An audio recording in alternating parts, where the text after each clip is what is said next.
अस्सलाम वालेकुम। मेरा नाम है वसीम अहमद आफरीदी। सबसे पहले इस लड़के का बयान सुन लें, इसके बाद में बात करेंगे।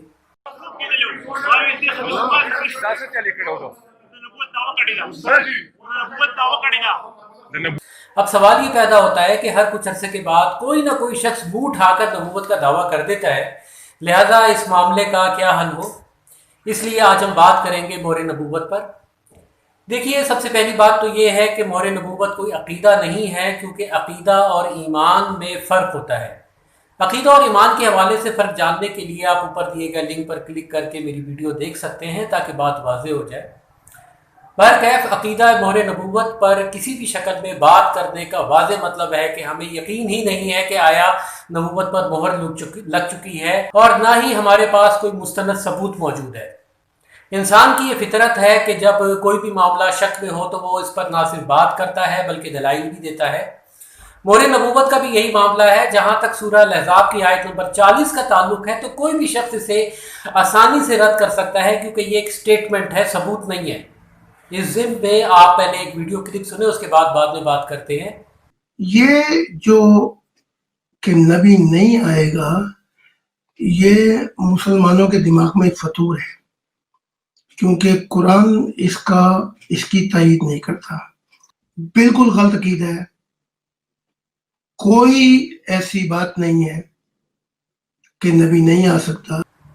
बहरकैफ आज हम मोहर नबूवत का एजाज़ जानने के सिर्फ एक हिस्से पर बात करते हैं, और इसकी वाज़ेह मिसाल सूरह अल-हाक़ा की आयत नंबर 44 तक 47 है, जिसके मुताबिक अगर मोहम्मद रसूलुल्लाह कुरान को आगे पहुंचाने में ज़रा सी भी भूल चूक करते तो अल्लाह ताला एक लम्हे की देर किए बगैर रसूलुल्लाह की शहरत काट डालते।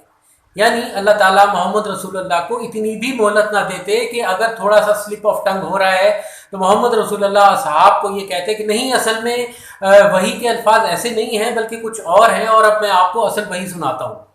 जबकि बाकी अंबिया कराम को अल्लाह ताला ने भूल चूक में तलाफ़ी का मौका दिया। मसलन सूरह यूनुस रसूलुल्लाह का वाक़या, इसी तरह हज़रत दाऊद का वाक़या, या फिर सुलेमान रसूलुल्लाह का वाक़या।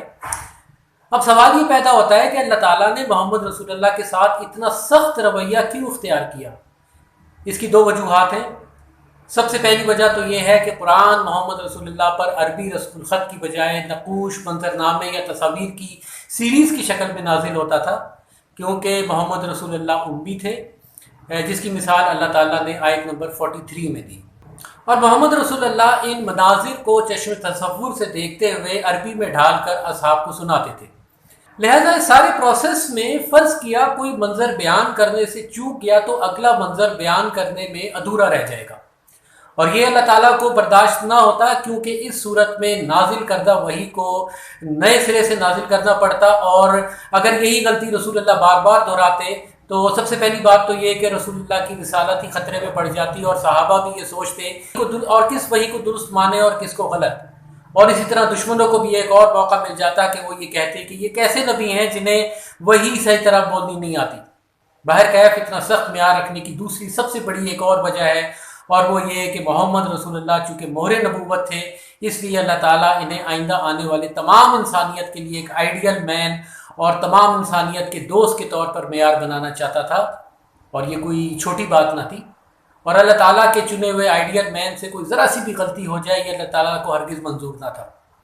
इसकी मिसाल ऐसे है कि एक होता है फ़ौजी, और एक होता है वो फ़ौजी जो एक दो जंगें लड़ चुका होता है, और इसी तरह एक होता है कमांडो, और इससे भी बड़ा होता है SSG का कमांडो। और SSG के कमांडो को इतने ख़तरनाक मिशन दिए जाते हैं कि इसके पास गलती की कोई गुंजाइश नहीं होती, और ज़रा सी गफलत इसकी जान ले सकती है। मोहर नबूवत होने की वजह से मोहम्मद रसूलुल्लाह को भी एजाज़ हासिल है कि रसूलुल्लाह तमाम अंबिया किराम में SSG के कमांडो की हैसियत रखते हैं, जिनके पास गलती की कोई गुंजाइश न थी। अब इस मुकाम पर असर जहन में रहे कि इसका हरगिज़ ये मतलब नहीं है कि बाकी अंबिया कराम की अहमियत कम हो गई, क्योंकि सूरह अल-बकरा की आयत नंबर 253 में अल्लाह ताला ने फरमाया, हमने हर रसूल को एक दूसरे से बढ़ चढ़ कर मर्तबे अता किए। لہذا باقی انبیاء کی فضیلت کے حوالے سے ہم کسی اور خطاب میں تفصیل سے بات کریں گے۔ بہرکیف اب معاملہ کچھ یوں ہے کہ کوئی بھی لا علم انسان اگر کسی غلط فہمی کی بنا پر نبوت کا دعویٰ کرتا ہے تو اس کے سامنے سورہ الحاقہ کی آیات نمبر 44-47 سامنے رکھ کر محمد رسول اللہ کا درجہ بتاتے ہوئے صرف ایک سوال کیا جائے کہ یہ تو تھا محمد رسول اللہ کا درجہ، اب تو بتا تیری نبوت کو محفوظ کرنے کے لیے اللہ تعالیٰ نے کیا معیار رکھا ہے، اور اگر غلط وحی بولنے پر موت سے بھی اوپر کوئی معیار ہے تو وہ کیا ہے۔ اب یہ تو تھا مہر نبوت کے حوالے سے ہمارے خطاب کا پہلا حصہ۔ دوسرے حصے کے ساتھ بہت جلد حاضر ہوں گا، اس وقت تک آپ سب پر سلامتی ہو۔